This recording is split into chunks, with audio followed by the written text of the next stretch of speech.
Assalomu alaykum kelajak mediklari. Ushbu darsimizda ikkinchi kitobimizning birinchi mavzusi dastlabki kimyoviy tushunchalarni ko'rib o'tamiz.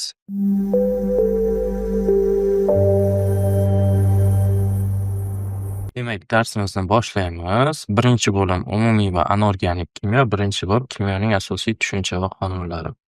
Demak, dastlabki kimyoviy tushunchalar mavzusini sizga tanish bo'lgan jism tushunchasidan boshlaymiz.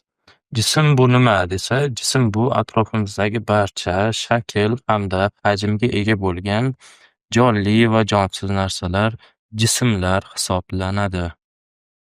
Masalan, jismga misol aytadigan bo'lsak, daraxt, telefon, yer, sher, ya'ni mana bu hayvon, qoshiq, uy, mashina, binolar, hattoki sizu biz odamlar ham jism hisoblanadi. Mana ularning rasmi keltirilgan. Demak, atrofimizga qaraymiz, to'la jismdan tashkil topgan. Hattoki biz ham jism deb atalamiz fan tilida. Jism bo'lish uchun demak ma'lum shakli, hajmi va real hayotda bo'lishi kerak, ya'ni massasi ham bo'lishi kerak. Endi esa siz bilan modda haqida gaplashamiz. Xo'sh, modda nima?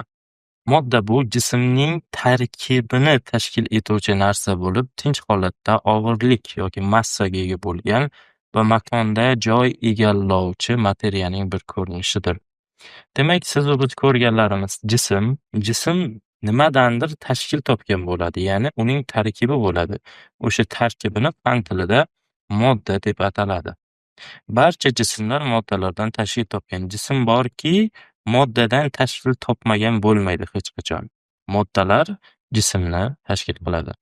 Moddalarga misol sifatida suv, benzin, osh tuzi, shakar, alyuminiy, temir, kislorod kabi moddalarni keltirish mumkin. Ya'ni moddalar juda ham ko'p.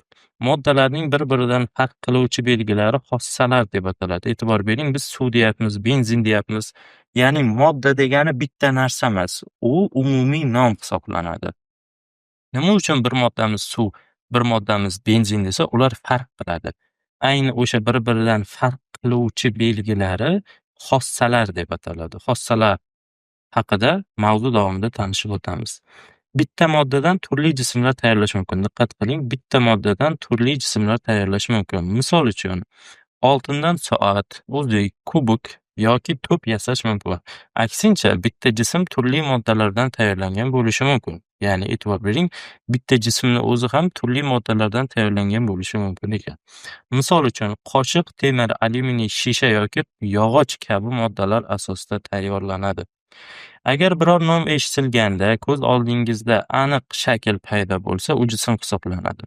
Ya'ni shunaqa savollar ko'p, nom beradi, bu jismmi yoki moddami deydi. O'sha nomni eshitgan vaqtingizda ko'z oldingizda aniq shakl paydo bo'lsa, u jism hisoblanadi. Aksincha, agar biror nom jismning tarkibini anglatsa, u modda hisoblanadi. Misol keltiraman.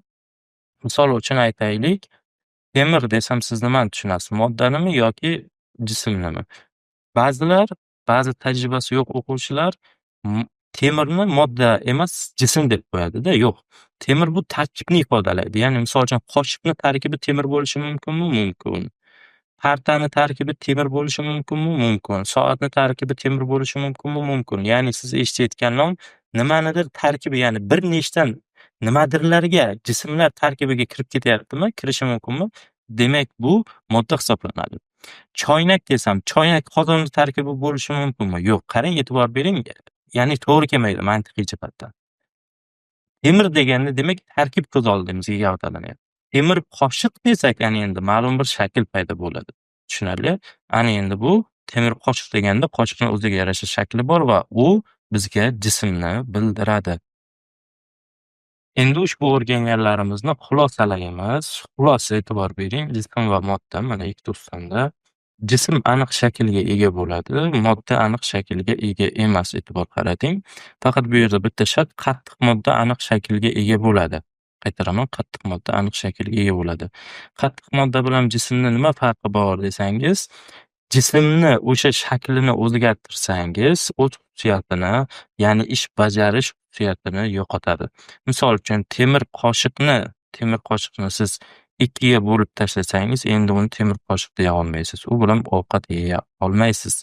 Lekin temir qipig'lari, ya'ni temir moddasini siz 3-4 bo'lakka bo'lib tashlasangiz, bu yana o'sha temirligicha qolaveradi. Ya'ni temir moddasi beradigan kimyoviy reaksiyalarga kirishadi va hokazo. Ya'ni o'z xususiyatini saqlab qoladi. Ya'ni vazifasini bajarish nuqtai nazaridan xususiyatini saqlab qoladi. Keyingisi, jism ma'lum bir vazifani bajara oladi. Misol uchun, temir qoshiq sizga ovqatni yedira oladi. Temir kukunlar esa ma'lum bir vazifani bajara olmaydi. E'tibor bering, siz u bilan ovqat yeya olmaysiz. Xo'p, demak, nomi shaklni bildiradi. Yuqorida aytganimiz kabi, nomi tarkibni bildiradi. Ya'ni jism shaklni bildiradi nomi, modda esa tarkibni bildiradi.